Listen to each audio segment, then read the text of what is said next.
Hello everyone. स्वागत है आपका आपके अपने चैनल पर, जहां पर आपको लगता है कि मैथ्स थोड़ी इजी सी हो गई है।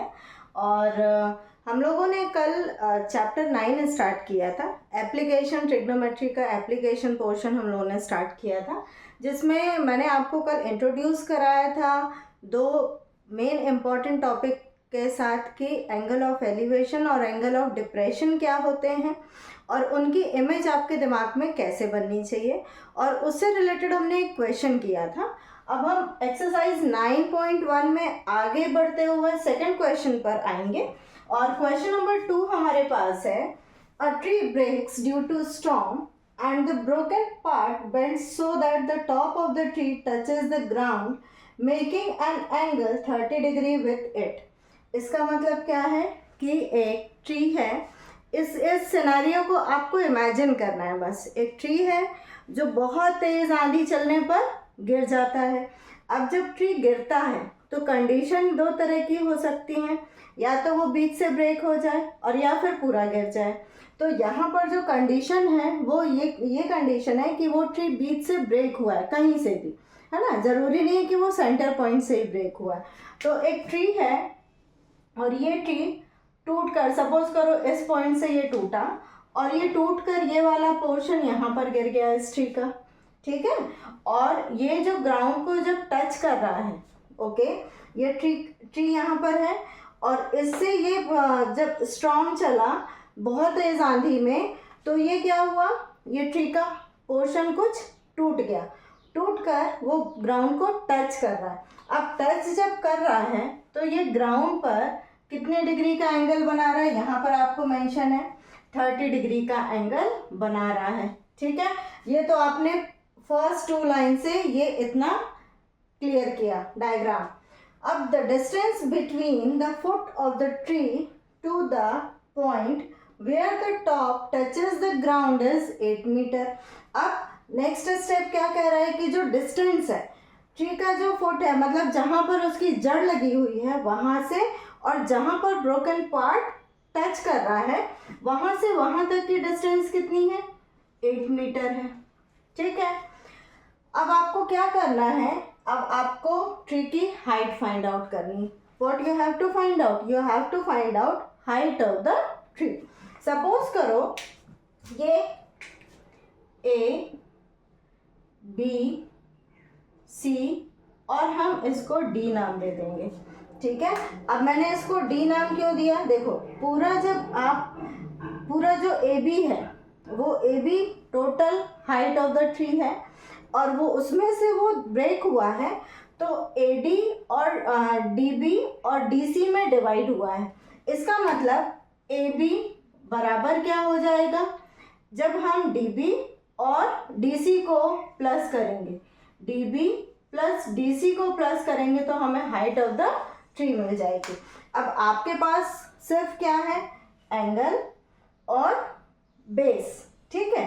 अब ये जो राइट एंगल ट्रायंगल बना, अब ये राइट एंगल ट्रायंगल बना तो ये हाइपोटेनस हो गया और ये हो गया परपेंडिकुलर। अब यदि मैं पाइथागोरस थ्योरम यूज करूंगी तो मेरे पास तो सिर्फ एक ही साइड है, तो मैं P और H कैसे कैलकुलेट करूंगी, तो मैं क्या करूंगी, मैं डिग्री का यूज करूंगी और ये जो राइट एंगल ट्रायंगल बना है इसमें कौन सा रेशियो अप्लाई करके ये फाइंड आउट करेंगे, ये थोड़ा सा देखेंगे, है ना। अब सबसे पहले तो आप इसको लिख लेना लैंग्वेज में कि ये AB इज द ट्री, है ना। और इसकी जो हाइट है हमने क्या मान ली, मान लेते हैं H है, ठीक। Height of the tree is H, let H metre, क्योंकि यहाँ मीटर दिया हुआ है, H मीटर कंसीडर कर ले। अब जब वो ब्रेक हुआ तो ब्रोकन पार्ट DC और DB तो मतलब स्टेशनरी है और DC जो ब्रोकन पार्ट है वो टच कर रहा है ग्राउंड को और making an angle 30 degree, okay. अब इसके बाद हमें क्या कैलकुलेट करना है, हम यदि इस वाले ट्रायंगल को देखें, ये वाला ट्रायंगल राइट एंगल ट्रायंगल, अब ये तो हम कैलकुलेट नहीं कर सकते क्योंकि ये राइट एंगल ट्रायंगल के अंदर नहीं आ रहा है। तो ये वाला जो पोर्शन है, ये वाला हाइपोटेनस, उसको हमने ये कंसीडर किया ना कि ये वाला जो पोर्शन है ये पोर्शन गिर के यहाँ पर DC के फॉर्म में आया है, ठीक। तो अब हमें कैलकुलेट क्या करना है, हमें परपेंडिकुलर कैलकुलेट करना है और हाइपोटेनस कैलकुलेट करना है। और जब हम इन दोनों को कैलकुलेट कर लेंगे और इनको जब हम प्लस करेंगे तो हमें total height of the tree मिल जाएगी। अब क्या करेंगे, in triangle A D B C, okay. अब देखो बेस है, परपेंडिकुलर फाइंड आउट करना है, तो क्या मैं टेन थीटा लगा सकती हूँ? यस, टेन थीटा बराबर पी बाय बी होता है, पी बाय बी। अब ये सब कुछ हमारा प्रीवियस नॉलेज है ना। टेन थीटा बराबर पी बाय बी। अब टेन थीटा मतलब टेन 30 डिग्री, टेन 30 डिग्री, और पी क्या है, पी है डीबी अपॉन, और बी क्या है, BC मीन्स 8 मीटर, ठीक है। अब इसके बाद टेन 30 डिग्री क्या होता है, टेन 30 डिग्री होता है 1/√3, ओके। और dB बराबर dB अपॉन 8। अब इसको हम क्या कर देंगे, क्रॉस मल्टीप्लिकेशन करेंगे और dB की वैल्यू निकाल लेंगे, तो dB इज इक्वल टू हो जाएगा 8/√3। ये क्या हो गया, dB हमें मिल गया। अब हमें क्या कैलकुलेट करना है, अब हमें DC कैलकुलेट करना है। अब DC कैलकुलेट करना है मतलब हाइपोटेनस कैलकुलेट करना है। अब यहाँ पर आप दो रेशियो लगा सकते हैं। देखिए इसको लर्न करने की ज़रूरत नहीं है, सिर्फ इसको समझने की ज़रूरत है कि जब हम सेम क्लास में होते हैं तो ऐसा लगता है कि अरे ये मैम ने ऐसा यूज़ किया तो हम भी ऐसा ही यूज़ करेंगे, ऐसा कुछ भी नहीं है। यदि आप कॉन्सेप्ट को समझ जाएंगे तो आप इसमें अपने माइंड का यूज़ करके दूसरे रेशियोज भी अप्लाई कर सकते हैं। यहाँ पर मैंने टेन थीटा अप्लाई किया क्योंकि मुझे परपेंडिकुलर फाइंड आउट करना था, बेस मेरे पास था, तो मैंने पी बाय बी लगा दिया। अब यहाँ पर एच है, हाइपोटेनस और बेस है और परपेंडिकुलर भी है। तो अब देखिए साइन थीटा बराबर क्या होता है, साइन थीटा बराबर होता है पी बाय एच, ठीक। हम साइन थीटा भी लगाकर पी और एच से कैलकुलेट कर सकते हैं क्योंकि हमारे पास साइन थीटा भी है, पी भी है और एच हमें फाइंड आउट करना है। और हम क्या कर सकते हैं, हम कॉस थीटा भी लगा सकते हैं। क्यों लगा सकते हैं, क्योंकि हमारे पास बेस भी तो है, तो बी बाय क्या होता है एच, तो हम कॉस थीटा भी कैलकुलेट कर सकते हैं, कॉस थीटा रेशियो भी अप्लाई कर सकते हैं, समझ गए। तो अब हम यहाँ पर क्या करेंगे, साइन थीटा बराबर P by H. What is P है, अभी आपने कैलकुलेट किया। अब साइन 30 डिग्री, थीटा बराबर 30 degree, P by H, P कितना है परपेंडिकुलर, अभी हम लोगों ने कैलकुलेट किया ना dB, तो 8/√3 और h हमारे पास ये है। अब साइन 30 डिग्री की वैल्यू क्या होती है, 1/2, 1/2 is equal to 8/√3 divided by h, ठीक। अब देखिए यहाँ पे क्रॉस मल्टीप्लिकेशन कर दो और क्रॉस मल्टीप्लिकेशन करने के बाद ये कहाँ चला जाएगा, इधर और ये इधर, तो ये हो गया h इज इक्वल टू 8/√3 इंटू 2, h बराबर क्या हो गया 16/√3, ठीक है। अब h मतलब क्या, DC बराबर 16/√3, ठीक है। h मैंने यहाँ पर मुझे DC रख लेना था, नहीं तो आप कंफ्यूज हो जाओगे, DC है ना, तो यहाँ पर DC रख लो, DC और ये DC की वैल्यू आ गई, ठीक है। अब जो हाइट ऑफ द ट्री है, total height of the tree है, हाइट ऑफ द ट्री बराबर क्या है, AB बराबर DB प्लस DC। अब DB क्या है हमारे पास 8/√3 प्लस DC क्या है 16/√3। अब इसको कैलकुलेट कर लो, क्या हो जाएगा 16 प्लस 8 24/√3, ठीक है, अब हम क्या कर देंगे, इसको रैशनलाइज कर देंगे। एक्चुअली में जब आप इस तरह के क्वेश्चन सॉल्व करते हैं तो कोशिश करिए कि इसका जो डिनोमिनेटर है वो इरेशनल फॉर्म में ना हो। इरेशनल तो अब आप समझते ही होंगे कि इरेशनल क्या होता है। रूट में यदि कोई नंबर है और आप उसको सिंप्लीफाई नहीं कर पा रहे हैं तो वो इरेशनल फॉर्म है। तो यहाँ पर इसको हम इरेशनल फॉर्म में ना लिखकर इसको हम सिंप्लीफाई कर देंगे, इसका रैशनलाइजेशन कर देंगे। अब इसका रैशनलाइजेशन करने के लिए हम क्या करेंगे, मल्टीप्लाई कर देंगे √3/√3 का। क्यों? क्योंकि √3 मल्टीप्लाइड बाय √3 क्या होता है, 3। तो ये हो गया 24 अपॉन ये √3 मल्टीप्लाई हो गया और 3, तो ये हो गया 8√3। What is this? This is height of the tree. ठीक है, आंसर क्या हो गया, 8√3 मीटर इज द, या the height of the tree is 8√3 metre. पूरा उसको स्टेटमेंट में लिख देंगे। समझ आ गया? ठीक है, अब यहाँ पर कॉस भी लेकर करोगे तो भी आपसे बन जाएगा। ट्राई करना है इसको करने के लिए, है ना। तो सबसे पहले क्वेश्चन में हमको रीड करना है, समझना है, डायग्राम बनाना है और फिर उसके बाद उसको अप्लाई करना है। कुछ भी नहीं है, यदि आप डायग्राम बना लेंगे तो आपको कॉन्सेप्ट समझ में आ जाएगा, फाइंड आउट क्या करना है, और फिर जो ट्रिग्नोमेट्रिक रेशियोज हैं उनकी हेल्प से आप उसको कैलकुलेट कर सकते हैं। ओके, चलिए अब नेक्स्ट क्वेश्चन देखते हैं। अब हमारा नेक्स्ट क्वेश्चन है, A contractor plans to install 2 slides for the children to play in a park. अब आप बहुत सारे लोग, क्या सभी लोग पार्क में गए होंगे। पार्क में जब आप जाते हैं तो कुछ बच्चों के खेलने के लिए कुछ चीज़ें होती हैं। वहाँ पर स्लाइड है, एक पार्क में एक कॉन्ट्रैक्टर है, वो प्लान कर रहा है कि 2 स्लाइड हम वहाँ पर इंस्टॉल करेंगे।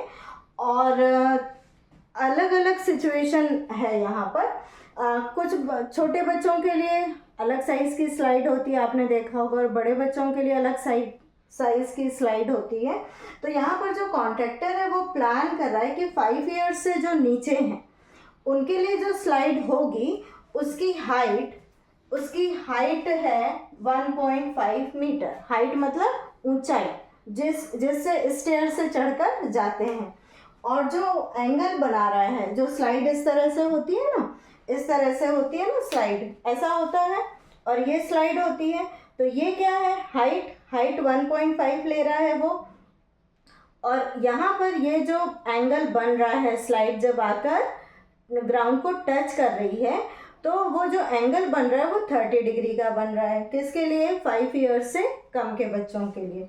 उसके बाद बाकी जो उससे ज़्यादा ईयर्स के बच्चे हैं उनके लिए उन्होंने प्लान किया है कि जो स्लाइड की हाइट है वो 3 मीटर कर दी जाए और जो एंगल बन रहा है वो 60 डिग्री का हो। मतलब इसकी साइज़ क्या करा दी, बढ़ा दी, है ना। अब तुम्हें क्या बताना है कि जो स्लाइड का ये होता है, ये वाला पोर्शन है ना, हाइट तो हमें दे दी और एंगल दे दिया। अब हमें बताना है कि ये कितना यहाँ पर उसको स्लाइड करने के लिए स्पेस मिलेगा। ठीक, इसका मतलब क्या है, आपको लेंथ ऑफ द स्लाइड बतानी। क्लियर? अब जब आपने ये क्वेश्चन पढ़ा तो आप पार्क में पहुँचे, वहाँ पर इमेजिन किया कि 2 तरह की स्लाइड्स हैं, एक छोटे बच्चों के लिए और एक बड़े बच्चों के लिए।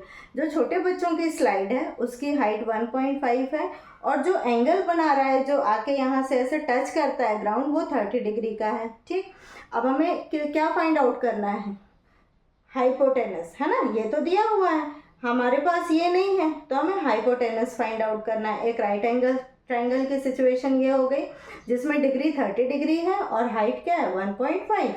दूसरा जो स्लाइड है उसमें 3 है हाइट और जो एंगल बना रहा है वो 60 डिग्री का बना रहा है। और क्या फाइंड आउट करना है, इसमें सेम चीज़ फाइंड आउट करनी है, हाइपोटेनस।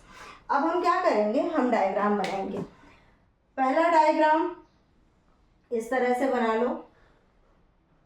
ये 5 ईयर्स से छोटे बच्चों का है, मान लो ABC है, इसमें हमें दिया 1.5 मीटर और ये जो एंगल बना रहा है वो 30 डिग्री का बना रहा है। ठीक है, और दूसरी स्लाइड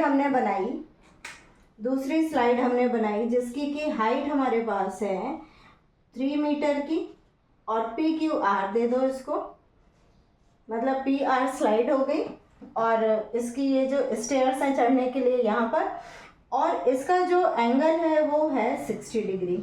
ठीक है, अब आपको फाइंड आउट क्या करना है, you have to find out this one. अब आपको स्लाइड की लेंथ फाइंड आउट करनी है।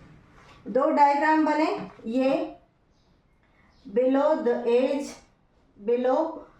द एज ऑफ 5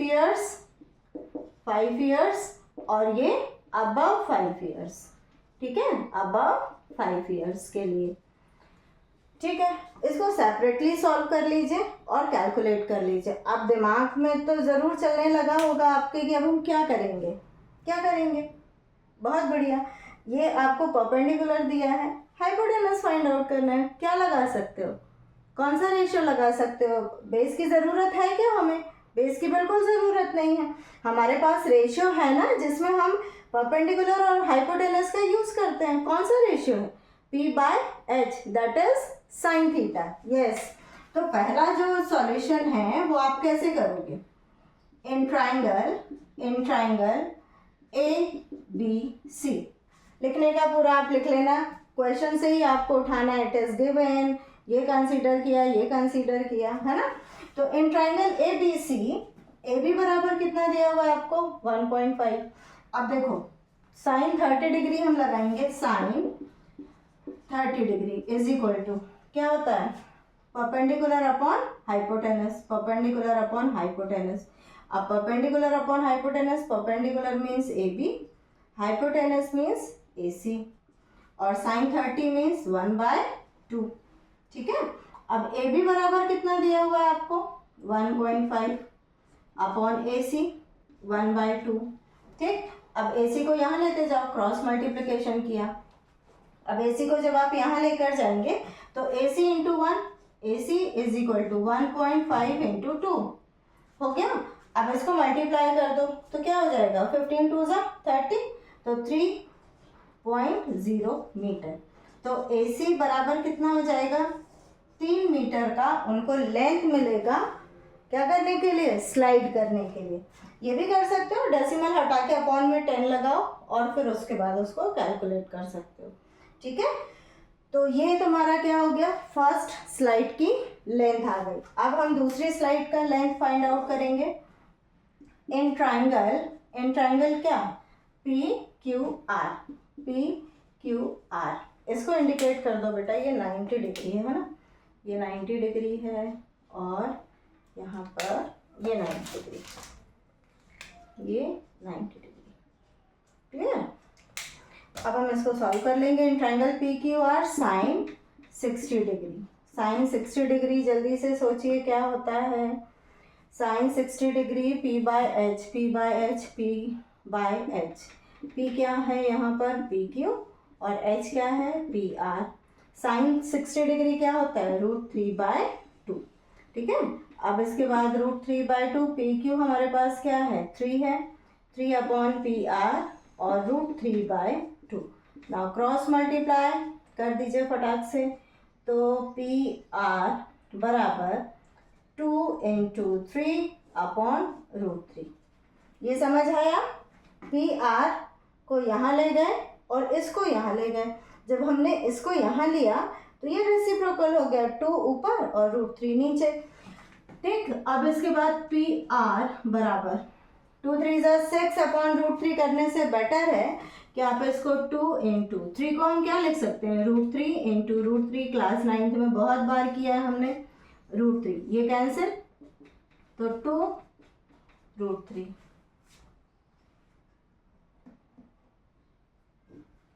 ठीक है, ये क्या हो गई? Metre. Length of the slide 2, जो 5 ईयर से ऊपर के बच्चों के लिए उन्होंने इंस्टॉल करने सोचा था। अब √3 की वैल्यू रख दो, तो √3 की वैल्यू क्या होती है? इसको और सिंप्लीफाई करना है, तो √3 बराबर होता है 1.732। आप इसको मल्टीप्लाई करके 1.732 से 2 को मल्टीप्लाई करके आप एक्चुअल हाइट भी इसकी लेंथ निकाल सकते हैं। ठीक है, ओके, समझ आ गया? आई थिंक आपको ये दोनों क्वेश्चन अच्छे से समझ आए होंगे। नोट करना है तो कर सकते हैं जल्दी से।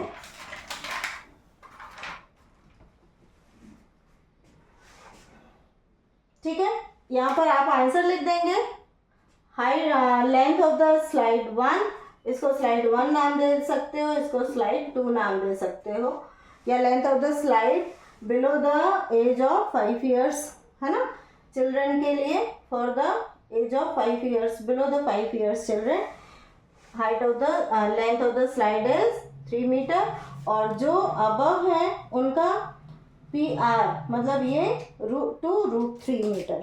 इसको हम मल्टीप्लाई करके इसको ऐसा भी कर सकते हैं, करवा ही दूँ क्या, क्वेश्चन रख कर देते हैं ना। देखिए PR बराबर 2√3 आया, 2√3 मीटर। √3 की वैल्यू होती है 1.732, 2 इंटू 1.732 मल्टीप्लाई कर लो, 2 2 ज़ा 4, 2 3 ज़ा 6, 7 2 ज़ा 14, 1 2 1 ज़ा 2 3। अब यहाँ पर डेसिमल कहाँ आ जाएगा, डेसिमल यहाँ आ जाएगा मीटर। ये भी कर सकते हो और आप ये भी लिख सकते हो, कोई दिक्कत नहीं। अब यहाँ पे रैशनलाइजेशन का कोई सीन नहीं है क्योंकि वो न्यूमरेटर में ही मल्टीप्लाइड हुआ है। ठीक है, आई थिंक आज की क्लास के ये दोनों क्वेश्चन आपको समझ आए होंगे। अब नेक्स्ट क्लास में हम लोग नेक्स्ट क्वेश्चन पर डिस्कशन करेंगे। ओके, जब तक आप इसकी प्रैक्टिस करिए, और एग्जाम्पल्स यदि आप समझ सकते हैं तो एग्जाम्पल समझ लीजिए इसके। Okay, have a nice day to all of you.